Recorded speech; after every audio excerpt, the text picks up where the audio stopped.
Hello বন্ধুরা, শুভ সন্ধ্যা। সন্ধ্যার টিফিনে আজকে আমি কি বানাবো সেটাই তোমাদের সাথে শেয়ার করব।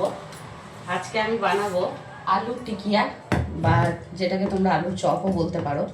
তো তার জন্য যে সমস্ত উপকরণগুলি নেব সেগুলি হচ্ছে এই যে পেঁয়াজ কুচি, আর এখানে নিয়ে নিচ্ছি একদম লঙ্কা কুচি, ঠিক আছে। তার সাথে দিয়ে দেবো একটু আদা রসুন কুচিও। আর এর মধ্যে তোমরাও চাইলে একটু সবজি অ্যাড করতে পারো। আমি এখানে নিয়ে নিয়েছি একটু বিট আর একটু ক্যাপসিকাম, সেটাও কিন্তু খুব কুচি কুচি করে কেটে নিয়েছি, আর সেটাই এর মধ্যে মিক্স করব, দেবো এর মধ্যে। আর মশলা হিসাবে আমি ব্যবহার করব এখানে লাল লঙ্কা গুঁড়ো পাউডার,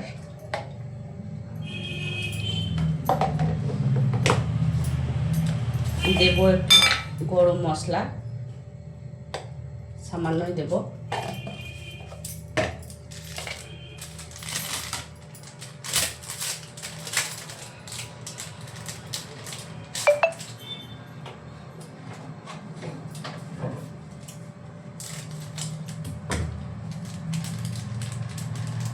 দেবো একটু গোলমরিচ পাউডার। তোমরা ভাববে যে নুন হলুদটা কেন পরে দিচ্ছে। নুন হলুদ তো আমাদের বাঙালিদের সবসময় আগের মশলা, তো আমি কিন্তু এটা দেরি করেই দিচ্ছি, ইচ্ছা করে। আর এর মধ্যে দিয়ে দেবো একটু নুন, এই যে পরিমাণ মতো নুন দিয়ে দিলাম, তার কারণ আলুটা আমার অনেকটাই আছে, সেই জন্য একটু বেশি করে নুন দিয়ে দিচ্ছি। এখন এই সবগুলোকে একসাথে আমি মেখে নেব। এই যে এখানে নিয়ে নিয়েছি আলু, এই আলুটা এখনও ছাড়ানো হয়নি, এটা ছাড়িয়ে নিচ্ছি, তারপর আসছি। তো যাই হোক, এর মধ্যে এখন দিয়ে দেবো বেসন। টিকিয়া বানাতে গেলে আরও একটা জিনিস লাগে, সেই জিনিসটা এখন আমার কাছে অ্যাভেলেবেল নেই, সেই জন্য দিচ্ছি না। আর ব্যাপারটা হচ্ছে আমার একটু তাড়াহুড়োও আছে, কারণ আমার বরের টর্চ হইবে না, ওর ডিমান্ডেই আমি এটা বানাচ্ছি। তো দরকার ছিল একটু সুজি, আর সুজিটা দিলে আমাকে একটু ওয়েট করতে হবে, কারণ এটা মিশিয়ে একটু রাখতে হবে, তো সেই সময়টা আমার নেই। যেহেতু চট জলদি বানাবো, তাই কিন্তু আমি আর সুজিটা এর মধ্যে অ্যাড করছি না। এই যে এখন সব জিনিসগুলোকে একসাথে মিক্স করে নিচ্ছি।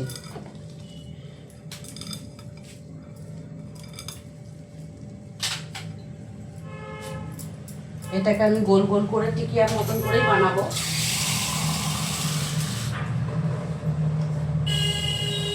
যাই হোক, কি করব, আমি এখন চপ শিল্পে লিপ্ত হয়েছি।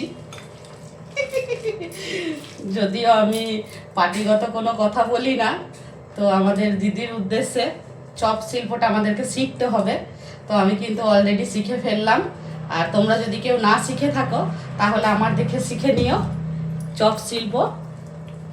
এই যে এখন আমি আলু দিয়ে চপ বানাবার প্রস্তুতি নিচ্ছি। সুন্দর করে এটাকে কিন্তু মেখে ফেলতে হবে, একদম নরম করে পেস্ট করে নিতে হবে। দেখা হচ্ছে ছাকার পর। যাই হোক, প্রচণ্ড গরম লাগছে, তার জন্য আমি জায়গাটা একটু পরিবর্তন করেছি। তো পরিবর্তন করে আমি কি করছি দেখো, আমি চপগুলোকে এই যে গোল গোল করে রেডি করে নিচ্ছি, আর এটাকে কিন্তু আমি লেরুয়াগুলো দিয়ে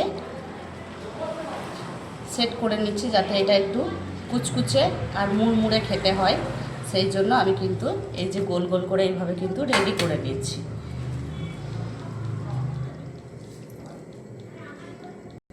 এই যে বন্ধুরা, আমার চপ শিল্প শুরু। তেল অলরেডি কড়াইয়ে গরম হয়ে গেছে, আর এই যে আমি আমার চপ রেডি করে নিয়েছি। তো এবার কিন্তু আমি এগুলোকে একটা একটা করে ডুবো তেলে ছেড়ে দেব।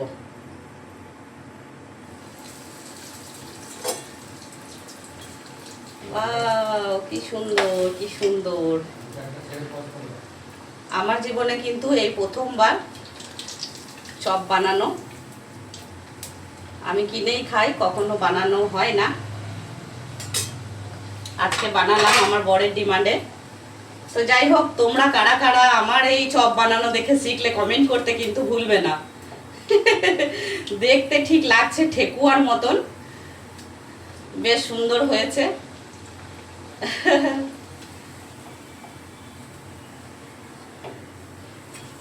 এই যে দেখো, এই যে একসাথে 4টে চপ দিয়ে দিয়েছি, খুব সুন্দর করে ভাজা হচ্ছে, মুচমুচে করে ভেজে নেব। তো যাই হোক বন্ধুরা, আমি কিন্তু 1 প্লেট চপ বানিয়ে ফেলেছি। দেখা যাক এবার আমার বরের রিয়াকশানটা কেমন হয়। তো বন্ধুরা, আমি নিয়ে চলে এসেছি এই যে একদম সস দিয়ে চপ রেডি করে। যদিও এটাও মুড়ি দিয়ে খাবে, তবুও এখন একটা টেস্ট করে দেখাই কেমন হয়েছে। বলুক খেয়ে দেখো, খেয়ে কেমন হয়েছে। গরম আছে বন্ধুরা। গরম তো থাকবে, এই মাত্র তেলে ছেঁকেছি। গরম দারুণ টেস্ট, সত্যি একদম ফাটাফাটি। সেই টেস্ট হয়েছে, মানে মুচমুচে একদম যেরকম দরকার, ঝাল নুন সব ঠিক, একদম ঠিকঠাক, পারফেক্ট। বাজারের চপ ফেল। বাজারের চপ ফেল। তো যাই হোক বন্ধুরা, আমি চপ তাহলে বানাতে শিখে গেছি। ততক্ষণের জন্য টাটা, বাই বাই। আমার বন্ধুদেরকে টাটা করে দাও একটু। টাটা, আমি এখন খাই।